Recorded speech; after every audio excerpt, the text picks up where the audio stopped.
Yasui v. United States, 320 U.S. 115 was a United States Supreme Court case regarding the constitutionality of curfews used during World War II when they were applied to citizens of the United States.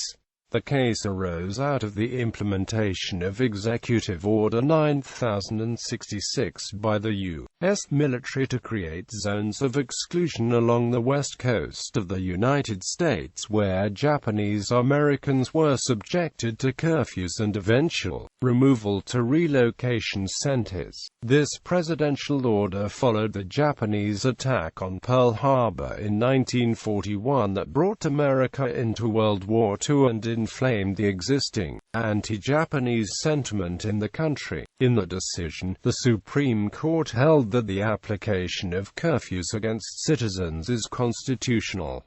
As a companion case to Yasui v. United States, both decided on June 21, 1943, the court affirmed the conviction of U.S.-born Minoru Yasui. The court remanded the case to the district court for sentencing as the lower court had determined the curfew was not valid against citizens, but Yasui had forfeited his citizenship by working for the Japanese consulate. The Yasui and Hirabayashi decisions, along with the later ex parte Endo and Komatsu v. United States decisions, determined the legality of the curfews and relocations during the war. In the 1980s, new information was used to vacate the conviction of Yasui. Background: on September 1, 1939, Germany invaded neighboring Poland, starting World War II. After 2 years of combat neutrality, the United States was drawn into the war as an active participant after the Japanese attack on Pearl Harbor on December 7, 1941.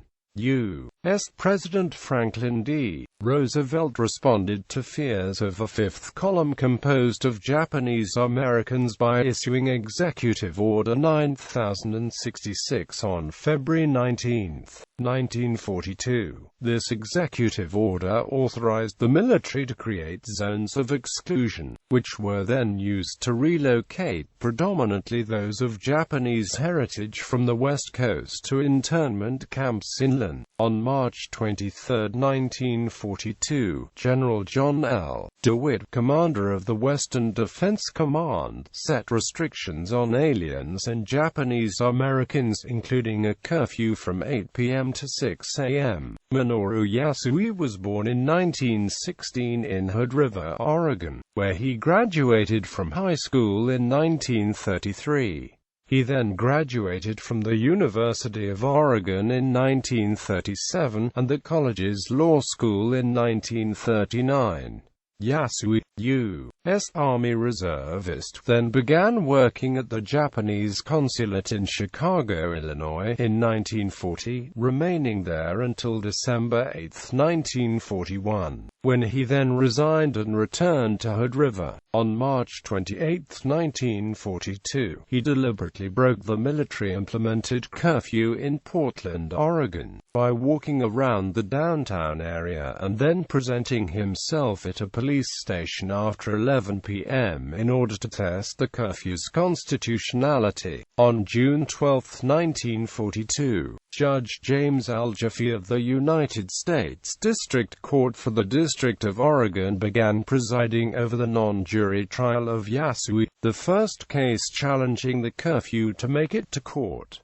The trial was held at the federal courthouse in Portland. He determined in his ruling issued on November 16, 1942, that the curfew could only apply to aliens, as martial law had not been imposed by the government. However, he also ruled that because Yasui had worked for the Japanese government he had forfeited his citizenship, so that the curfew did apply to him.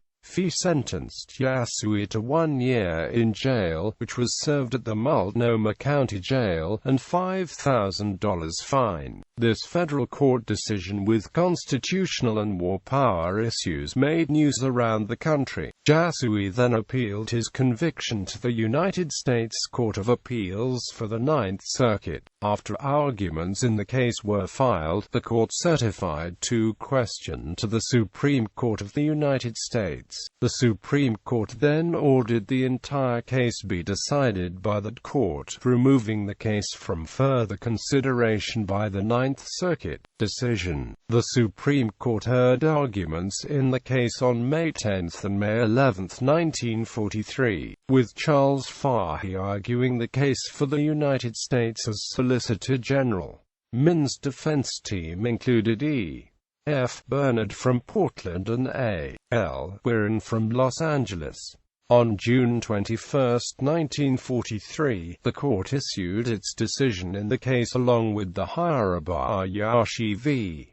United States case. Citing Hirabayashi, Chief Justice Stone wrote the opinion of the court, and determined that the curfew and exclusion orders were valid, even as applied to citizens of the United States. Stone's opinion was 3 pages and did not contain any concurring opinions or dissents, while the Hirabayashi decision had 34 pages and 2 concurring opinions. In Yasui, the court affirmed his conviction of the misdemeanor, but ordered resentencing since the lower court had determined that the curfew was not valid, and that Yasui had forfeited his citizenship. The Supreme Court remanded the case back to the District Court to determine a sentence in light of these circumstances. Aftermath. Once the case returned to Judge Fee, he revised his earlier opinion to strike out the ruling that Yasui was no longer a United States citizen. Fee also removed the fine and reduced the sentence to 15 days, with the time already served. Yasui was released and moved into the Japanese internment camps. Komatsu v. United States was decided the next year and overshadowed both the Yasui and Hirabayashi cases. None of these cases have ever been overturned by the Supreme Court.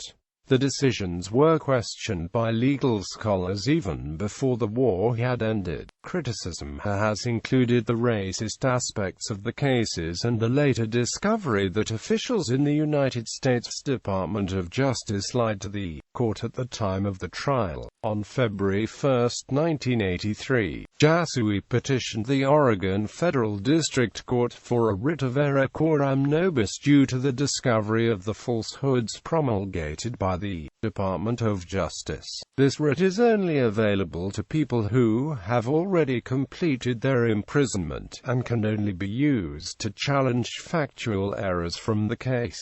Yasui claimed in his writ that the government withheld evidence at the original trial concerning the threat of a Japanese attack on the United States mainland. The court dismissed the original indictment and conviction against Yasui, as well as the petition for the writ on request by the government. Yasui then appealed the decision to dismiss the petition, but the Ninth Circuit Court of Appeals dismissed the appeal on procedural grounds. However, the Ninth Circuit ultimately did vacate Hirabayashi's conviction, thereby impliedly vindicating Yasui as well.